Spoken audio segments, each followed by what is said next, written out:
Hey guys, welcome back to my channel. So in today's video, we are going to be talking about how to write chapter 5 of your final year project. So basically, we've been discussing from chapter 1 to 4.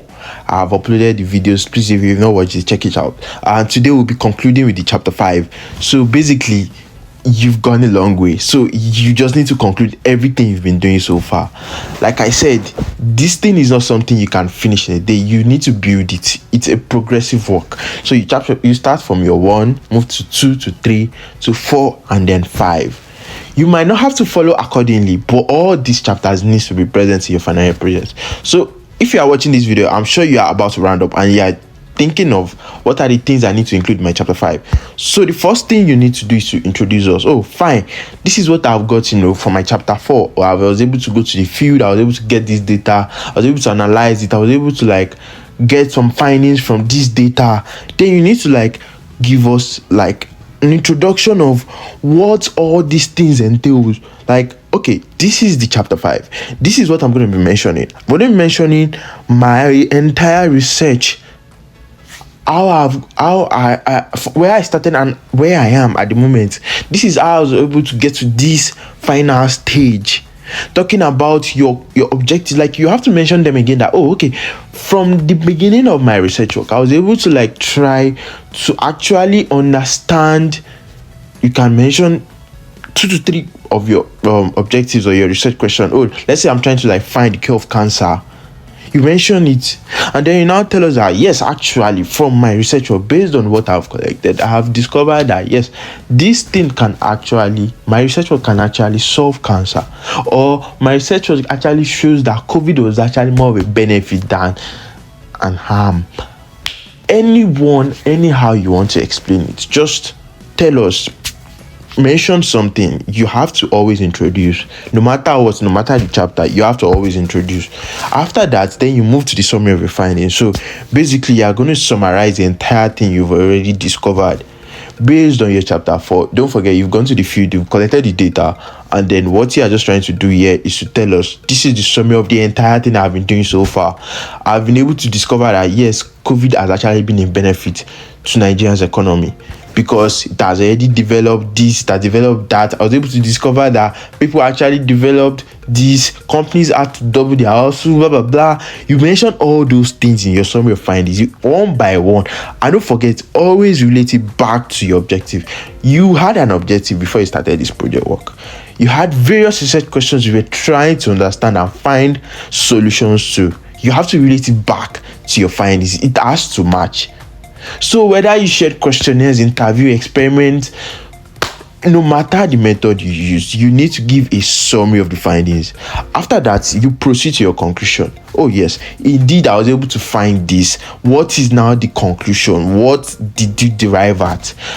Another key thing which I mentioned in chapter 1 is your hypothesis. Don't forget, you had a mindset, something you felt was going to be the outcome of your research. Did your work, your findings, did it actually support or reject your hypothesis? Do you feel like you've wasted how many months on this research just to discover that it does not even relate? So you need to be able to tell us that, oh yes, actually my work supports my hypothesis. Yes, from my work I was able to discover this. I was able to discover that all these things are things you will just keep on linking together. Before you know it, you're already done. Chapter 5 is the easiest thing you can do. After that, you move to your recommendations. Oh yes, like I said, let's assume that I'm trying to talk about talk about the cure of cancer, and I will now, after giving my conclusion, summarizing my findings, I can now say yes, based on my own research and my findings with the empirical data I've gotten, I can then recommend that if you take 5 apples a day, you would be able to cure cancer. That is my recommendation.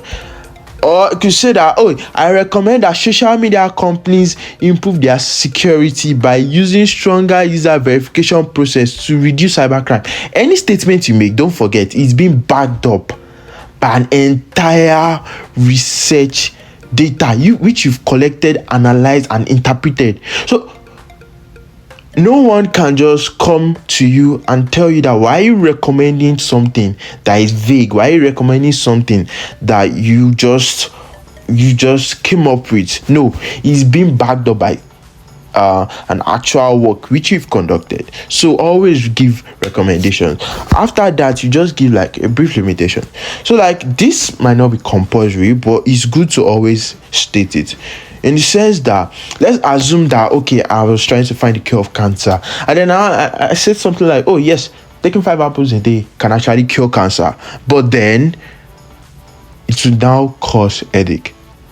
Or let's say you shared questionnaires and like you discover that there were some little issues you faced, or some people were not answering some questions well, or you had no matter the limitations you faced, always state it. Do you know why?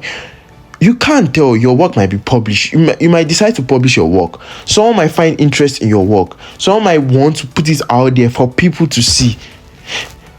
When you are doing that, and let's say 10 years from now, 20 years from now, your research work is actually a very significant work.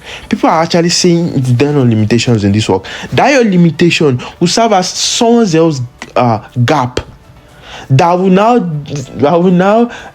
germinate to an entire new project work.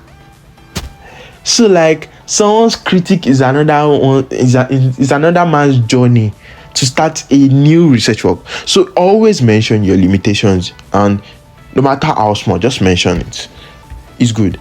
And then from there, you just give like a contribution, how it has actually contributed to your knowledge, what you feel, what your mindset was. There's something we call like general knowledge.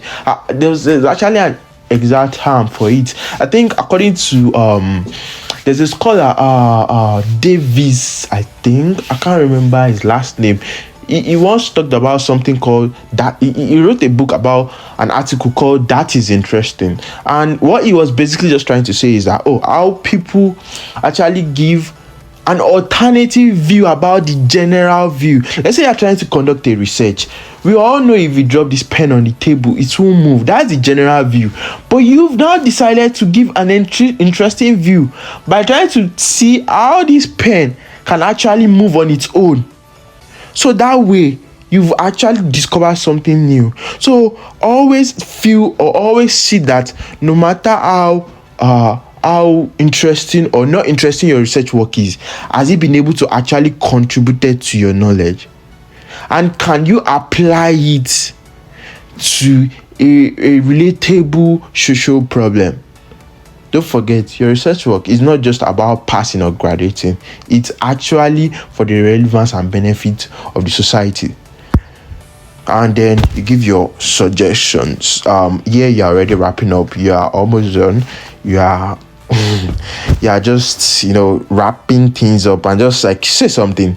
Just give a suggestion for future research. Whoever wants to pick up your work. What are the next questions you want them to focus on? What are the things and the areas you were not able to cover, probably due to low funds, due to less someone might have more sampling, someone might have more access to more respondents. So questions like that, you need to give it under the suggestion, and basically just give your final thoughts. You're already rounding up. It's more like a conclusion, like, oh yes, this is what I've done, this is how I feel about this my research work, and then basically you are done with the entire chapter 5. So basically that's how to write your chapter 5 of your final year project work. If you've come this far, thank you very much. Just like I said before, I made chapters 1, 2, 3, 4. This is the chapter 5 video. Try and watch the entire thing. I'll add it all in a playlist, and I'll be making an entire series. So the next series of videos I'll be making is on my traveling to the US. I will be making and documenting everything bit by bit. I would also be making some other videos because I got some requests